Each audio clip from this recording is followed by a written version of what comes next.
로컬 브랜드 창출 사업에 작년에 저희가 이제 선정이 될 때 저희는 마을의 문제를 한번 찾아보았어요. 무엇이 문제가 있지? 마을의 문제뿐만 아니라 우리나라의 전반적인 자영업자들의 문제가 있는데 그 중에서 그러한 문제들을 우리 마을로 끄집어 와서 가지고 와서 그렇다면 우리 마을은 어떻지? 라는 것을 보게 되었을 때 우리 마을에는 사실 유명하진 않지만 컨텐츠들이 없진 않지만 분명히 있는데 이게 너무 잘 다듬어져 있지 않아서 매력적으로 보이지가 않네. 그리고 마케팅력이 없어서 노출이 잘 안 되다 보니까 사람들에게 잘 알려지지 않네. 그래서 이걸 어떻게 하면 사람들에게 인지를 시키지? 그리고 세 번째, 새활이라는 마을은 관광지가 없네. 관광의 섬 제주에서 관광지가 없다라는 것은 그러다 보니까 주변 비자림과 성산일출봉을 건너가기에 그 길목에 있다 보니 다른 사람들을 끌어모으게 할 만한 여행 컨텐츠가 없었어요. 이러한 것들이 우리 마을에 있으면 좋겠다라는 상상을 했었죠. 그러면서 저희는 지속가능 발전 목표 8번째와 12번째 목표를 달성하기 위해 많은 활동들을 작년에 했습니다.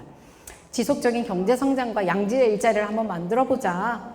또한 지속가능한 소비 및 생산 양식을 보장해주기 위해서 우리는 무엇을 할 것인가 여러 활동들을 했지만 무엇을 했다가 중요하기보다는 누구와 함께 했냐가 굉장히 중요한 것 같아요. 그래서 저희는 마을에 팀들을 꾸렸습니다. 대부분이 저희 마을에서 상인 활동을 하는 분들이 대부분이었고요. 그리고 마을에 리와 이런 이제 관이죠. 리에 계신 분, 읍에 계신 분, 마을 협동조합에 계신 분들과 함께 연합해서 이러한 일들을 추진을 했습니다. 그 중에서도 저희가 이 영역은 진짜 우리 마을에서 못하겠는데 누구랑 같이 할지 못하겠는데 모르겠는데 하는 것들은 이제 외부 자원들의 용역을 빌어서 이 일들을 해 나갔습니다. 이렇게 팀을 꾸리고 나니까 이제 우리 마을에 그럼 뭘 하지? 무슨 액션부터 해야 될까가 첫 번째였어요. 그랬을 때 저희는 그렇다면 우리 마을에서 상인 활동을 하고 있는 자영업자들을 한번 분석해 봐야겠다. 우리 마을에 있는 자영업자들은 어떤 특색을 갖고 있지? 근데 전반적으로 보니까 저희 마을에는 지역성을 막 살리는 컨텐츠들이 별로 없었어요. 막 꽁엿을 만든다던가 감귤 관련된 컨텐츠가 막 나온다던가 이런 것들이 별로 없었어요. 그래서 저희는 오히려 지역성을 숨기는 가게들이 훨씬 많네. 그리고 대부분 이주민들과 젊은이들이 이러한 상권들을 끌고 나가고 있기 때문에 오히려 클래식한 것보다는 좀 더 모던한 이러한 방식의 자영업자들이 많다. 이럴 경우 그렇다면 우리는 여기에서 이러한 가게들을 통해서 지역적인 특성을 살리거나 지역 로컬만의 특산품을 선보이는 게 아니라 여기서 이런 자영업을 하고 계시는 사장님들, 생산자의 개성에 기반한 상품들, 생산자의 이야기를 담아내는 것이 그리고 우리 마을이 현재 그러한 상황이구나라는 것을 보게 되었죠. 그러면서 제가 벤치마킹한 좋은 레퍼런스가 있었어요. 이게 바로 독일에 있는 글라스휘테라는 마을인데요. 여기는 6,800명밖에 안 되는 굉장히 작은 마을입니다. 하지만 굉장히 작은 마을 안에서 200년 전에 한 명의 작은 시계공 하나가 이러한 마을을 만들게 되었어요. 장인정신, 시계에 관련된 장인정신을 뿌리내린 이 시계공 하나 때문에 지금은 독일에서도 정말 작은 마을이지만 독일에서도 가장 최고의 시계를 만들어내는 장인의 마을이 되었죠. 세계에서 가장 값진 것을 만드는 가장 젊은 장인들의 마을이라는 별명을 가진 만큼 젊은 장인들이 모이고 있습니다. 그리고 그 기술은 세대에서 세대로 계속해서 전승되는데요. 사실 기술뿐만 아니라 이런 장인 정신, 마음가짐, 태도 이러한 것들이 계속해서 물려주고 있는 가장 훌륭한 유산이 아닐까라는 생각을 해보았습니다. 그래서 우리 마을이 저런 마을이 되었으면 좋겠다는 생각을 했어요. 저희 마을에는 좋은 기술이나 아주 재력이나 마케팅력이나 뭐 이런 것이 아니라 우리 마을에서 이런 장인의 마인드로 갖고 있는 사람들의 이야기를 담아내는 것, 그리고 그렇게 했을 때 우리 마을만의 다른 점, 차별성을 소비자에게, 관광객들에게 보여줄 수 있다는 것을 보게 되었고요. 그래서 저희는 사람에게 굉장히 집중을 하면서 크래프트 인 세화, 손수 직접 만드는 장인들의 마을이라는 컨셉으로 저희 마을을 브랜딩해 나가게 되었습니다. 사실 일반적인 브랜드는 시간이 지나고 나면 식상해집니다. 지루해지고 점점 그 가치는 떨어지죠. 하지만 장인들의 이러한 브랜드는 시간이 지나면 지날수록 그 가치는 더욱더 높아진다라는 생각이 있습니다. 그래서 저희 세와리가 그런 마을이 되었으면 좋겠다. 그래서 마을에서 살고 있는 구성원들이 우리 마을에서 살고 있는 것을 굉장히 자부심을 갖고 이 마을 안에서 임팩트를 찾아냈으면 좋겠다라는 생각에 여러 활동들을 하면서요. 먼저 우리 마을에 어떠한 장인들이 있지? 어떠한 태도를 가지고 일을 하고 있지? 이러한 것들을 찾아내고 아카이빙하는 일을 했고, 그러한 것들을 홈페이지나 인스타그램이나 PR 기사나 여러 가지 방법을 통해서 이제 노출을 하기 시작했죠. 또한 저희 마을에서 많이 할 수 있는 컨텐츠가 무엇일까를 생각하면서 몇 가지를 했는데, 그 중에 이제 대표적으로 패션쇼 이야기를 하려고 해요. 근데 사실 패션쇼가 가능했었던 것은 저희 마을에 모모장이라는 마켓이 있기 때문이었다고 저는 생각을 합니다. 저희는 작년에 로컬 브랜드 창출 사업이 됐지만 로컬의 이야기를 계속해서 저는 이제 전달한 것이 작년에 선정이 돼서 한 것이 아니라, 저희 마을 이장님이 늘 하시는 얘기가 얘는 9년째 똑같은 얘기를 하고 있어. 그 얘기를 정말 많이 하는데요. 저희 마을에서 어떤 방향으로 나아가면 좋을지를 카카오 패밀리라는 회사를 만들기 전부터 마을 사람들에게 주구장창 일관된 이야기를 해왔어요. 그러다가 어느 날 내가 사업을 해서 정말 이거를 실예를 한번 만들어줘야 되겠네 라는 생각이 들어서 사업을 시작을 했고, 사업을 시작하는데 저희 사업을 해나가는 허덕허덕 해가는 과정 중에서도 마을과 함께 할 수 있는 거, 옆에 주변 사람들이랑 함께 할 수 있는 것들을 계속해서 찾아서 일관된 이야기를 하다 보니까 지금 여기까지 오게 되었는데요. 모모장이라는 마켓도 마찬가지예요. 작년 로컬 브랜드 창출 사업에 선정돼서 모모장이 만들어진 것이 아니라, 사실 여러분들 다들 아실 텐데 저희 마을에 벨롱장이라는 마켓이 있었어요. 벨롱장 제주도의 최초 플리마켓이죠. 엄청 핫했고 유명했고, 벨롱장 열리는 날은 세와리가 그냥 마비가 될 정도였어요. 그런데 코로나 때 잠시 쉬었고, 코로나가 끝나면 다시 하겠지라는 생각에 그 벨롱장 단톡방에서 사람들이 아무도 안 나가고 그냥 침묵만 지킨 채 있었습니다. 근데 어느 날 띠링 올라와요. 운영진이 벨롱장은 앞으로 진행하지 않겠습니다라고 폭발시킨다는 거예요. 그러면서 다 나가라는 거예요. 그렇게 해서 저도 너무 안타까운 마음에 나갔는데 여러 사람이 저한테 개인톡이 오는 거예요. 콩장에 벨롱장 같은 마켓 하나 만들면 안 돼? 만들면 안 돼? 이런 얘기를 하시더라고요. 근데 사실 저도 저희 카카오 패밀리에 허덕대고 있는데 제가 마켓을 만드는다? 저는 엄두가 안 나더라고요. 못 하겠더라고요. 저 혼자 그걸 한다라는 것은. 근데 어느 날 마을에 리장님을 만났는데, 리장님이 야, 벨롱장이 없어지니까 마을이 좀 심심해진 것 같은데 야, 마켓 하나 만들어 볼라 이러는 거예요. 그래서 그렇게 쉬우면 리장님이 만드세요. 제가 그랬는데요. 근데 제가 상인들도 마켓이 있었으면 좋겠고 마을에서도 마켓이 있었으면 좋겠다? 그러면 만들면 될 텐데, 그러면 리장님이 만들려고 하는 순간 용역비를 계속 대느라 허덕댈 거예요. 그렇게 해서 될 일은 아니라고 생각하고요. 마을 사람들의 입에서 스스로 만들자라는 얘기가 나오게끔 한번 해봅시다 라고 해서 리장님을 모시고 한 토크쇼를 하나 준비를 했어요. 리장님과 그동안 못다한 이야기, 하고 싶은 이야기 누구든지 와서 같이 이야기 한번 나눠봅시다 라고 공지를 올렸고, 사람들이 리장님과 대화하고 싶은 사람들이 열 몇 명이 모였습니다. 다른 주민들이 많지만 그 중에서 특별히 리장님과 대화하고 싶어 하는 사람들은 대부분 나대는 사람 맞겠죠. 그런 사람이 한 자리에 모였어요. 저는 리장님한테 이야기를 했어요. 리장님, 절대 리장님 입에서 플리마켓 얘기하지 마십시오. 마켓 얘기 먼저 하지 마십시오. 제가 이야기를 끌어내면서, 제가 모더레이터를 했거든요. 끌어내면서 좀 유도하겠습니다 라고 이야기를 했죠. 그러면서 이제 여러 질문 중에 하나가, 요즘 우리 마을 너무 심심하지 않아요? 관광객들도 안 찾아주고 뭐가 있으면 좋을까요? 라는 질문을 던졌을 때 마을에 있는 구성원이 리장님, 우리 옛날에 벨롱장이랑 마켓이 있었는데 요즘 없어져서 너무 심심해요. 맞아요. 저도 그것 때문에 창업을 했는데 맞아요. 여기저기서 모두 다 마켓이 있었으면 좋겠다는 얘기를 하시는 거예요. 그 이야기를 듣고 리장님이 야, 그럼 니네가 한번 만들어봐. 나도 서포트 할게. 이렇게 된 거예요.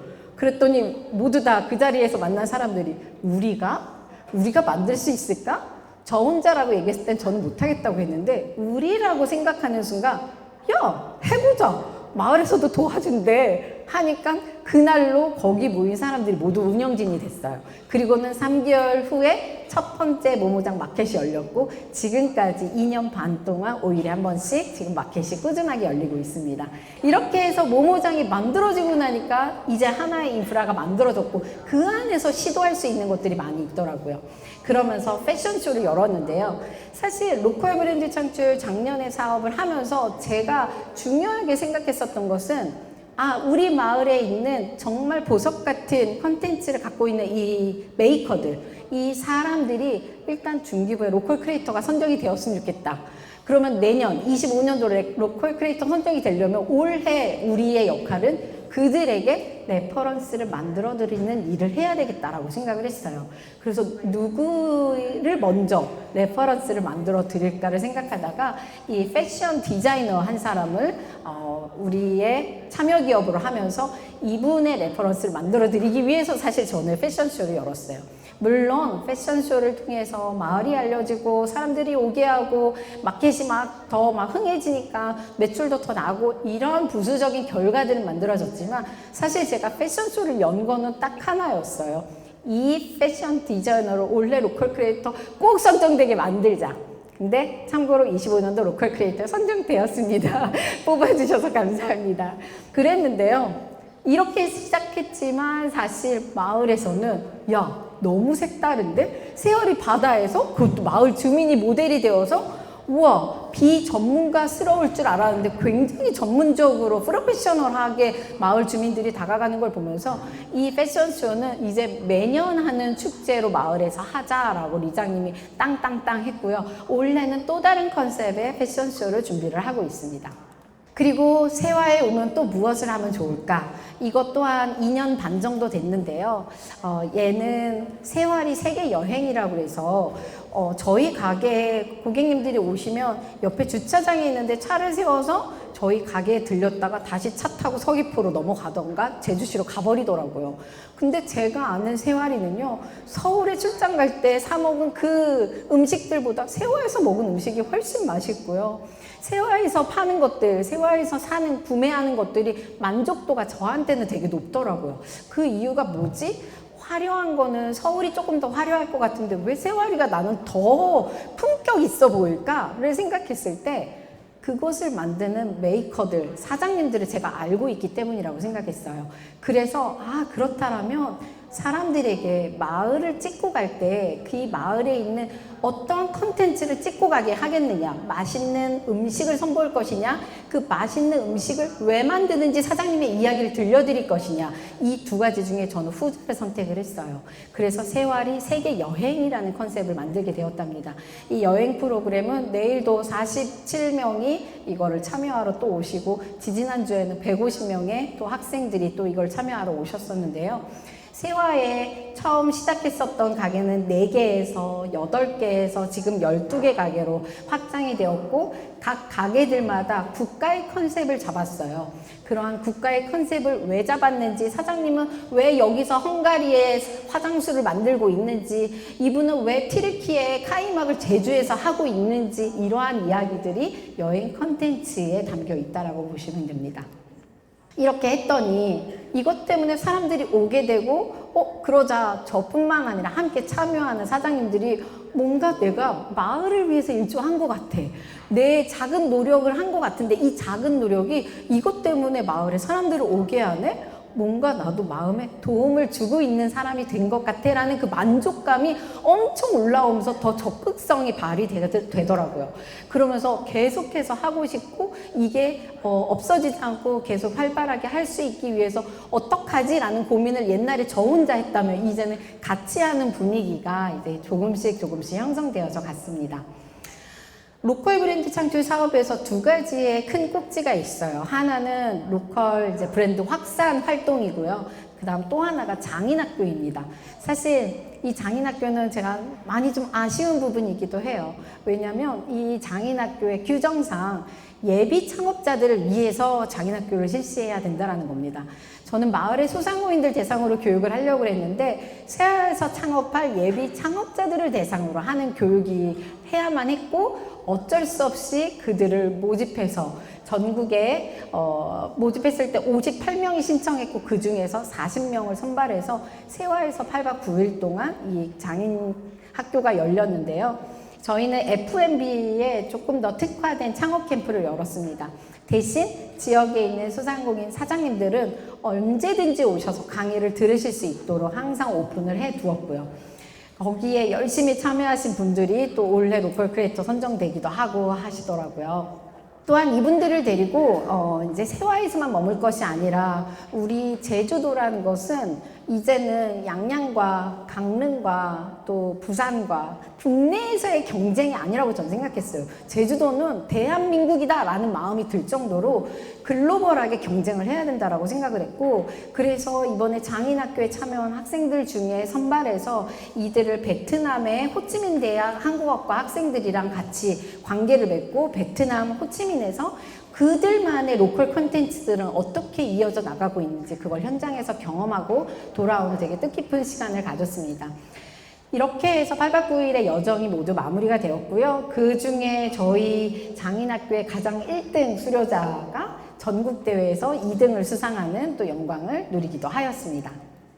이제 내부에서 제주도 안에서 세화에서 이런 활동들을 한다면 이러한 이야기들을 저는 또 스피커의 역할이 되어서 외부의 여러 박람회라든가 여러 이제 그런 모임들 활동들을 통해서 세화리의 이야기를 전파하는 일들을 또 함께 하였고요. 이렇게 하다 보니 투자자께서 도대체 너네 비즈니스는 언제 할 거야? 라는 걱정들을 굉장히 많이 하시는데, 사실 작년에 한 해 진짜 바쁘게 살았거든요. 왜냐면 카카오 패밀리 망하면 안 되니까요. 네, 코코아도 살려야 되고 마을도 살려야 되고 하다 보니까 24시간이라는 시간이 너무나도 짧게 그렇게 굴러갔는데요. 저희 코코아가 세화에 있다라는 것, 앵커 기업으로서 세화에서 시작됐다라는 이야기들을 외부의 여러 팝업들을 통해서 알리기 시작했고, 세화에 오시면 본점 코코아를 보실 수 있다. 세화에 오시면 코코아뿐만 아니라 재밌는 컨텐츠들을 한꺼번에 만나실 수 있다라는 것을 이렇게 외부 활동을 통해서 또 전달을 하게 되었답니다. 그러다 보니까 좋은 기회도 오게 되었고, 또 오뚜기 대기업과 협업해서 일을 또 하게 되었고, 오뚜기 회장님도 저희 매장을 다녀가셨고, 또 현대백화점이라든가 뭐 여러 기회들을 많이 잡을 수 있었어요.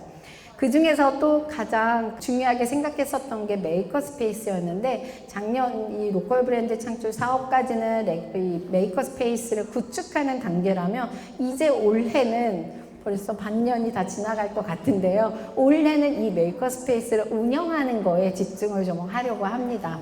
저희 매장 바로 맞은편에 맥반석 식당이라는 곳이 있어요.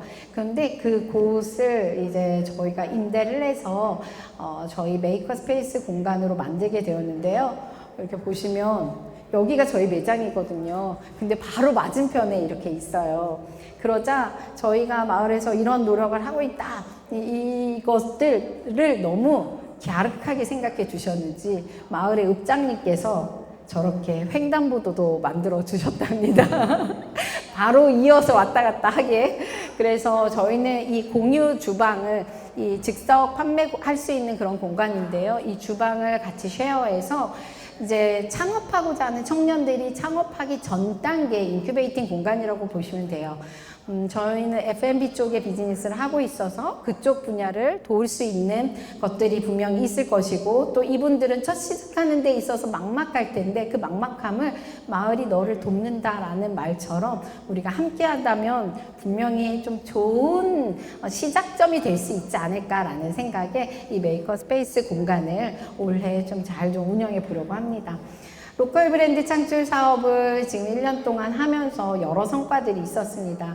그 중에 조금 더 몇 가지 말씀드리면, 저희 참여 기업으로 있었던 기업, 저희 또 세화리 세계 여행에 참여하는 기업 한 곳이 세화리의 아부오름을 형상화해서 만든 소세지가 있는데요. 이 소세지가 세계 최대 육가공품 품질 경진대회가 최근에 독일에서 열렸었는데 거기서 금메달을 따왔습니다. 그리고 7가지 제품을 출품해서 4가지의 금메달과 3가지의 은메달을 7가지가 모두 다 수상을 하고 오는 그런 영광된 일이 있었고요. 또한 세와리에서 로컬 크리에이터들이 선정된 것들, 뒤에 가서도 또 한번 말씀드릴게요. 뭐 이런 여러 활동들을 통해서 매출이 일어나고 사람들이 유입되고 이러한 것들은 그 순간에 이제 성과라면 앞으로 더 발전 가능성이 있는 성과들을 좀 말씀드린다면, 사실 저도 깜짝 놀랐지만 올해 로컬 크리에이터에 저희 동네 주민들이 30명이 도전을 했다라는 것. 저희 마을에서 로컬 크리에이터에 도전하는 사람들이 별로 없었거든요. 근데 이제는 이분들이 장인학교다 뭐다 여러 가지의 세와리가 막 북적북적 돼가는 걸 보면서 나도 뭔가 이제는 장사 말고 비즈니스 진짜 기업을 한번 운영해보고 싶다. 그러려면 어떻게 해야 되지? 라는 그런 동기부여가 된 것이 가장 저는 큰 효과라고 봅니다. 큰 성과라고 보는데요. 물론 30명 중에 10%인 3명이 선정이 되었지만 이것도 굉장히 큰 성과라고 저는 생각을 해서 이제 26년도 로컬 크리에이터를 탐내면서 내년에는 저희 마을에서 한 10명 정도가 배출됐으면 좋겠다. 그 10명을 저희 메이커 스페이스 공간에서 키워보고 싶습니다. 뿐만 아니라 이제 장인학교에 참여했었던 그런 예비 창업자들이 여러 지원 사업에 선정이 된 것들도 있었고요. 또 세와리가 국토부 사업에 선정이 되었죠. 280억이라는 큰 규모의 도시재생 사업에 선정이 되면서 이제는 관에서도 어쩌면 이런 이제 자금력이 있기 때문에 이런 민간들이 할 수 있는 움직임이 관과 함께 할 수 있는 좀 시너지를 낼 수 있는 자금이 있다라는 점, 이것이 또한 큰 성과이지 않을까. 그리고 오영주 장관님께서 2번을 방문해 주셨는데 내년에 또 오시라고 했거든요. 3번째 방문을 하셨으면 좋겠다라는 생각을 갖고 있습니다. 그리고 저희는 카카오 패밀리 나름대로의 비즈니스를 계속 이어가면서 저희가 현대백화점에 입점을 하고 있는 중인데요. 입점을 하다 보니까 저희 마을의 기업들을 또 데리고 가서 같이 입점을 시키고 싶은데 3개 입점하는 이 단계가 이렇게 어려운 줄 몰랐어요. 그래서 어떻게 쉽게 입점을 시킬까 한 것이 한 번 입점되고 나니까 무슨 상품을 갖고 와서 팔아도 다 된다고 하더라고요. 그래서 저희 메이커 스페이스 공간에 함께 참여하는 예비 창업자들의 제품을 저희와 콜라보하는 형태로 해서 먼저 입점을 하려고 그런 이야기들을 하고 있고, 또한 현대백화점에서 세와리 팝업을 올해 중에는 하려고 이야기를 나누고 있습니다. 네, 저희 코코아는요, 세계 각지를 탐험하여 찾아내고 장인의 손길로 가공한다, 이러한 이제 슬로건을 이야기를 하고 있는데요. 그것처럼 저희도 마을 안에서 보석과 같은 이러한 좋은 사람들, 장인들을 발굴하고 이러한 장인들을 저희와 함께 성장하면서 같이 커나가고 세와리라는 마을이 그래서 이 사람들을 보러 오는 마을이 되었으면 좋겠다 하는 말로 오늘의 이야기 마무리하도록 하겠습니다. 감사합니다.